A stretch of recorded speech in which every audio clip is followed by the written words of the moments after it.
History ancient history series में आपका स्वागत है। जैसे मैंने आपके पिछली जो video part 1, part 2, part 3 and part 4 डाल दिया गया है और ये आपका पार्ट नंबर 5 है ये क्लास। और इसमें भी आपके वही कंटेंट है जो पिछली वाली कंटेंट है। और इसको समझने से पहले आपको वो वाली जो वीडियो है उनको भी देख लेना एक बार में। चैनल को सर्च करना और वो उसमें वीडियो सेक्शन में जाना और वहीं पर क्या मिल जाएंगे, आपको सारी क्लासेस मिल जाएंगी, तो उसको भी देख लेना। और एक क्रम वाइज चल रहा है। पार्ट 1 में क्या है, पार्ट 1 से लेके पार्ट 5 एक क्या है, एक क्रम बना हुआ है और उसके आधार पर पढ़ा गया है। आपको इसको फॉलो करोगे तो क्या है, आपके अच्छे से समझ में आ जाएगा।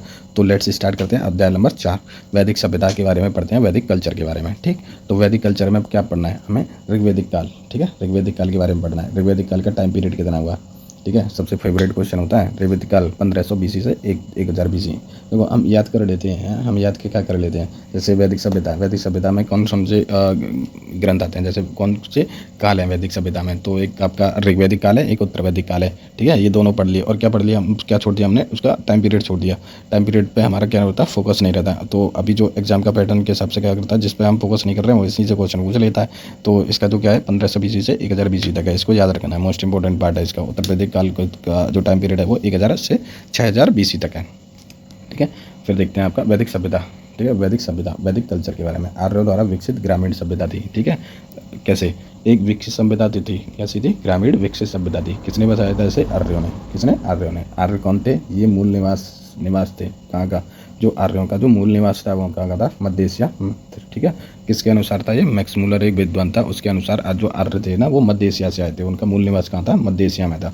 ठीक है, उन्होंने क्या किया था, जो विकसित ग्रामीण सभ्यता बनाई थी ना, वैदिक सभ्यता, उनके ही देन थी। ठीक, फिर आता है आपका सर्वप्रथम पंजाब अफगानिस्तान में सिंधु के आसपास निवास करते थे। ठीक है, जो आर्य लोग थे वो निवास कहाँ करते थे, रहते भी तो होंगे कहीं ना कहीं, तो वो कहाँ रहते थे, सर्वप्रथम पंजाब में अफगानिस्तान में सिंधु के आसपास निवास करते थे। कहाँ रहते थे, जैसे आपका सिंधु नदी है। ठीक है, जैसे ये वाला सेंटर दे रखा है ना, यहाँ पे क्या करते थे, निवास करते थे। कौन से, आर्य लोग। ठीक, नेक्स्ट देखते हैं। और इनकी जो भाषा रहती थी वो कौन सी रहती थी, आर्यों की जो भाषा थी वो कौन सी थी, संस्कृत भाषा थी। ठीक है, ये क्वेश्चन पूछ लेते हैं कि आर्य मोस्टली कौन सी लैंग्वेज यूज़ करते थे, तो वो संस्कृत यूज़ करते थे। ठीक है, फिर आता है आपका ऋग्वैदिक काल। ऋग्वैदिक काल का जो टाइम पीरियड था वो 1500 BC से 1000 BC तक। ठीक है, और इसके बारे में क्या पढ़ेंगे, राजनीतिक और प्रशासनिक व्यवस्था पढ़ेंगे, पॉलिटिकल एंड एडमिनिस्ट्रेटिव सिस्टम पढ़ेंगे। जो ऋग्वैदिक काल की राजनीतिक और प्रशासनिक व्यवस्था क्या थी, तो प्रशासनिक इकाइयाँ जो वहाँ पे क्या थे, जो सैनिक रहते थे ना, जैसे नौकर वगैरह रहते थे, तो उनकी इकाइयाँ क्या थी और उनके जो ओहदे थे ना वो क्या थे।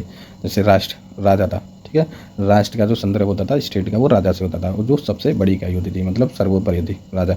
राजा का ही गुण सब सर्वोपरि रहता था। ठीक है, फिर आता आपका जन, जन को कहते थे राजन, जो राजन होता था। ठीक है, राजा को क्या कहते थे, जन, उसे राजन कहते थे। विष होता था विस्पति, क्या होता था, विस्पति, विष को कहते थे विस्पति, जैसे गांव का मुखिया होता था उस तरह का ये भी रहता था। फिर आता ग्राम, ग्राम क्या कहते थे, ग्रामीणी, जैसे ग्राम प्रधान होता था उसको क्या कहते थे, ग्रामीण, तो ऐसे ग्राम का मुखिया होता था उसको क्या कहते थे, ग्रामीणी। फिर कुल, कुल होता है कुलपति और कुलुप, कुल होता है कुलपति और कुलुप के बारे में पढ़ते हैं। नेक्स्ट रहता है प्रमुख अधिकारी कौन कौन से थे, धार्मिक अधिकारी। धार्मिक अधिकारियों में आपका पुरोहित था। ठीक है, जो पूजा वगैरह करते थे। इसमें कौन से थे, एक तो ये थे वशिष्ठ थे, गुरु वशिष्ठ थे ना, वो रूढ़िवादी थे। कैसे थे, रूढ़िवादी, मतलब जैसा पिछले टाइम में होता था ना वही रखेंगे, उसमें कोई बदलाव नहीं रखेंगे। दूसरा होता है आपका विश्वामित्र, वो कैसे थे, उदारवादी थे। कैसे थे, उदारवादी, वो मतलब कि अदर कल्चर भी है तो उसको भी एक्सेप्ट करते थे, अपने को भी एक्सेप्ट करते थे, इस तरह के थे, उदारवादी थे, उदारवादी चरण में। गुप्तचर को क्या कहते थे, ऋग्वेद काल में स्पष्ट कहते थे, इसको याद रखना, एक आया हुआ है क्वेश्चन में पैड में। जो गुप्तचर को क्या कहते थे, स्पष्ट कहते थे, किस काल में, ऋग्वेद काल में। ऐसे दुर्गपति होता है पुरुप, दुर्गपति को क्या कहते हैं, पुरुप कहते हैं। क्या, पुरुप कहते हैं, किस में कहते हैं, ऋग्वैदिक काल में। चारागाह गोचर भूमि का अधिकारी होता है। क्या, चारागाह गोचर भूमि का अधिकारी होता है। पुलिस अपराधी जो पकड़ते थे उसको क्या कहते थे, उग्र कहते थे। जो पुलिस थी ना अपराधी को पकड़ती थे उसको क्या कहते थे, उग्र कहते थे। ये इतना इंपॉर्टेंट नहीं है, अभी तक क्वेश्चन में पूछा नहीं गया, और पूछ ले तो कोई पता नहीं है, इसको एक बार याद जरूर करना।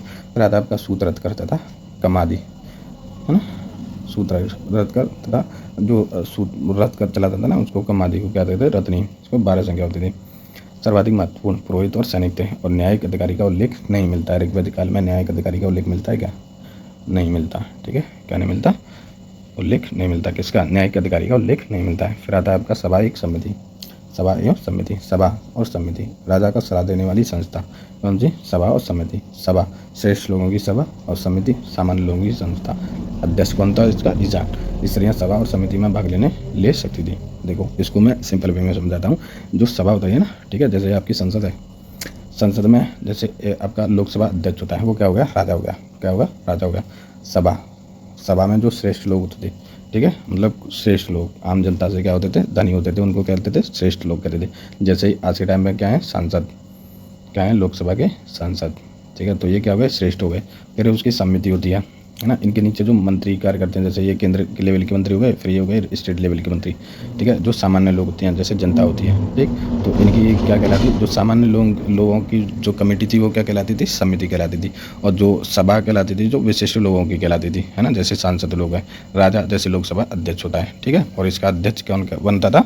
ईशान कहलाता था। क्या कहलाता था? ईशान कहलाता है ना। और स्त्रियों को सभा और समिति में क्या कर सकती थी? भाग ले सकती थी। किस टाइम पीरियड में? ऋग्वेदिक काल में ना। ऋग्वेदिक काल में स्त्रियों की जो स्थिति है ना, वो कैसी है? अभी तक ठीक है।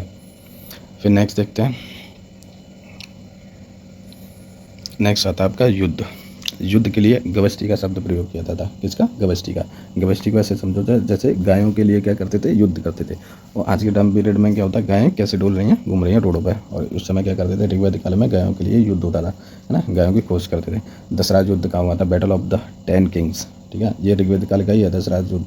दसराज युद्ध कहाँ हुआ था? परशुनी नदी के किनारे। और परशुनी नदी किस नदी का पुराना नाम है? तो वो रावी नदी का है, ठीक है, किसका है? रावी नदी के तट पर हुआ था। सुदास दारत नामक समुदाय और विजय और 10 जनों के बीच में हुआ था, ठीक है, के मध्य हुआ था। जानकारी कहाँ से मिलती है इसकी? ऋग्वेद का 7वां मंडल। दसराज युद्ध की जो जानकारी देता है वो कौन सा मंडल देता है? ऋग्वेद का 10वां मंडल, जो 10 राज युद्ध के बारे में बताता है। और ये दसराज युद्ध कहाँ हुआ था? रावी नदी के तट पर। और रावी नदी कहाँ मिलती है? जम्मू कश्मीर में। नेक्स्ट देखते हैं सामाजिक जानकारी क्या है? सोशल इन्फॉर्मेशन क्या थी इसकी? वर्ण व्यवस्था क्या हो गई थी? इसमें आने लग गई थी, मतलब हल्की हल्की आने लगी थी, पूर्ण स्थिति नहीं थी। तो ऋग्वेद के 10वें मंडल में वर्णित की पुरुष सूक्त है, ठीक है। पुरुष सूक्त किस मंडल में वर्णित किया गया है? तो ऋग्वेद का 10वां मंडल है, उसमें पुरुष सूक्त को वर्णन किया गया है। इसमें चार वर्णों में विभाजित किया गया है। कौन कौन से? एक तो आपका ब्राह्मण, क्षत्रिय, वैश्य और शूद्र। 4 ब्राह्मण थे। इसको समझने में जैसे ब्राह्मण होते हैं पुरोहित लोग होते हैं, जैसे पूजा पाठ अध्ययन वेदों का अध्ययन वगैरह करते हैं। क्षत्रिय उनकी रक्षा करते हैं, जैसे राजा वगैरह होते हैं। वैश्य व्यापारी होते थे। और शूद्र क्या होते थे? मतलब इनकी सेवा करने वाले जो ब्राह्मण, क्षत्रिय और वैश्य होते थे, इनकी क्या करते थे? सेवा करते थे। तीसरा विभाजन के आधार पर रहता है व्यवसाय कर्म, ठीक है, कर्म। और इनको क्या करते थे? उनके काम के अनुसार क्या कर दिया इनको? मतलब व्यवसाय के हिसाब से इनको क्या कर दिया? अलग कर दिया, इनका विभाजन कर दिया, ठीक है। ये भी वर्ण व्यवस्था का ही आधार है ना। नेक्स्ट आपका आता है पितृसत्तात्मक समाज। जो ऋग्वेदिक काल था वो कैसा था? पितृसत्तात्मक, मतलब पुरुषवादी समाज था, है ना। फिर हालांकि स्त्रियों की बेहतर स्थिति थी। कैसी थी? स्त्रियों की अभी तक कैसी थी? बेहतर स्थिति थी। किसमें? ऋग्वेदिक काल में। उत्तरवैदिक काल में चेंज हो जाएगी।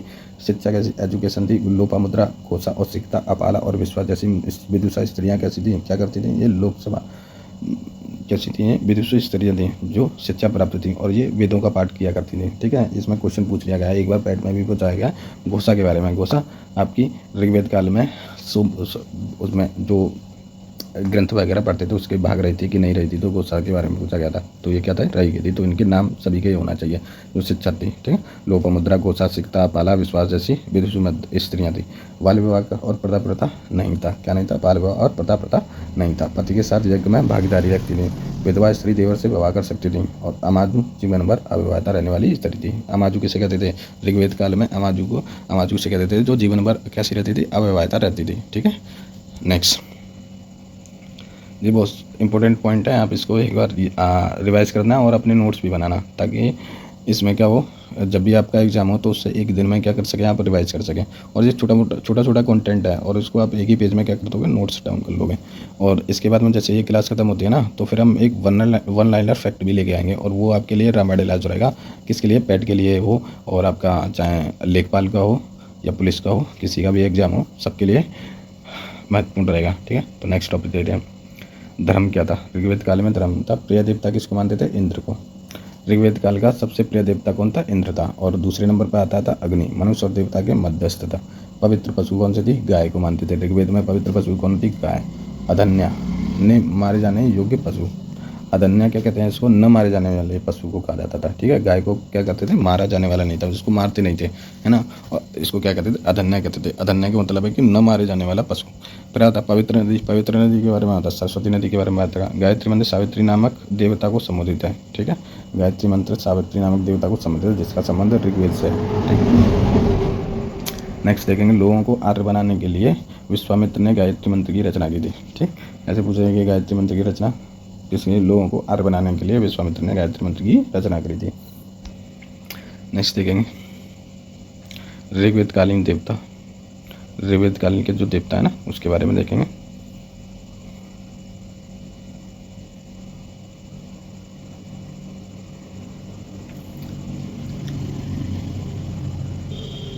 ठीक है, ऋग्वेद काल के देवता कौन थे और संबंध क्या थे। जैसे इंद्र थे, कौन थे, सर्वप्रथम मतलब सर्वाधिक वो पूजे जाने वाले देवता कौन से थे, इंद्र थे, युद्ध का नेता और वर्षा के देवता कहलाते थे। दूसरे नंबर पर फेमस देवता कौन से थे, देवता मनुष्य के बीच मध्यस्थता के रखते थे। और तीसरे नंबर थे वरुण, पृथ्वी एवं सूर्य के निर्माता, समुद्र और का देवता, विश्व के विनायक और शासक, सत्य का प्रतीक, ऋतु परिवर्तन एवं दिन रात का करता था। कौन सा, वरुण। तो इंद्र, अग्नि, वरुण को देखते हैं, ये सर्वाधिक प्रचलित देवता थे किसमें, ऋग्वेद काल में। और जो आपके सोम थे, सोम देवता वनस्पति के देवता है। ठीक है, सोम किसके थे, वनस्पति के देवता है। ये एक बार क्वेश्चन आया था, सोम किससे रिलेटेड है, ऋग्वेद काल में वनस्पति के देवता से रिलेटेड है, ये नहीं आए। नेक्स्ट देखते हैं, जीवन शैली क्या थी इसकी, लाइफ स्टाइल कैसी थी। मनोरंजन के लिए क्या करते थे, संगीत, रथ दौड़ और घुड़दौड़ करते थे। कौन में, ऋग्वेद काल में। प्रिय पशु कौन सा था इनका, घोड़ा। ऋग्वेद काल का प्रिय पशु कौन सा था, घोड़ा। जबकि हड़प्पा जो सभ्यता थी वो घोड़ा से परिचित नहीं, घोड़े थे लेकिन उससे क्या नहीं थी, परिचित नहीं थी। मुख्य पेय क्या है इसका, सोमरस, वनस्पति से निर्मित इनका क्या था, प्रिय पेय पदार्थ था क्या, सोमरस। वस्त्र को कहते 3 प्रकार थे, बांस, आदिवास और ऊष्णीय। ठीक है, 3 टाइप, बांस, आदिवास और ऊष्णीय वस्त्र थे। और अंदर पहनने वाले वस्त्र को क्या कहते थे, नीवी। क्या कहते थे, अंदर पहनने वाले वस्त्र को क्या कहते थे, नीवी कहते थे। किस काल में, ऋग्वेद काल में। ठीक है, नेक्स्ट देखते हैं, अन्य जानकारी। अदर इन्फॉर्मेशन में देखते हैं, इनका मुख्य व्यवसाय क्या था, पशुपालन और कृषि। ऋग्वेद काल का मुख्य व्यापार क्या है, किस पर आधारित थी, तो कृषि, व्यापार और कृषि पर आधारित थी। कौन, ऋग्वेद काल की सभ्यता।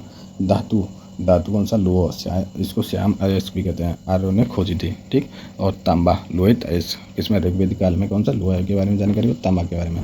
ठीक, नेक्स्ट पे देखते हैं, इसका आदान प्रदान का माध्यम क्या था, इसका वस्तु विनिमय प्रणाली, मतलब वस्तु के तौर पर दे। जैसे कि मेरे पास चावल है, तुम्हारे पास गेहूँ है, और मुझे चावल की जरूरत, मुझे गेहूँ की जरूरत है, तुम्हें चावल की जरूरत है, तो क्या कर दिया हमने, उतना आपस में आदान प्रदान कर लिया, तो इसको कहते हैं वस्तु विनिमय प्रणाली। फिर आता आपका पानी। पानी क्या कहते हैं, पानी का नाम है, व्यापार हेतु दूर दूर तक जाने वाले व्यक्ति को क्या कहते थे, पानी कहते थे। किसमें, ऋग्वेद काल में। A person who is going far away for business, के लिए जाने वाले को क्या कहते थे, पानी कहते थे। दूसरा वैकनॉट, सूदखोरी, है ना, वैकनॉट को किस कहते थे, सूदखोरी, ब्याज पर ऋण देने वाला वैकनॉट कहलाता था। ठीक है, किसमें, किस काल में, ऋग्वेद काल में। फिर आता है आपका ऋग्वेद कालीन की जो नदियाँ थी ना, प्रमुख नदियाँ कौन सी थी। सबसे पवित्र नदी किसको माना गया है, सरस्वती को। ऋग्वेद काल में सबसे पवित्र नदी ऋग्वेद काल, सरस्वती। ठीक है, सर्वाधिक उल्लेखित नदी कौन सी है, सिंधु नदी।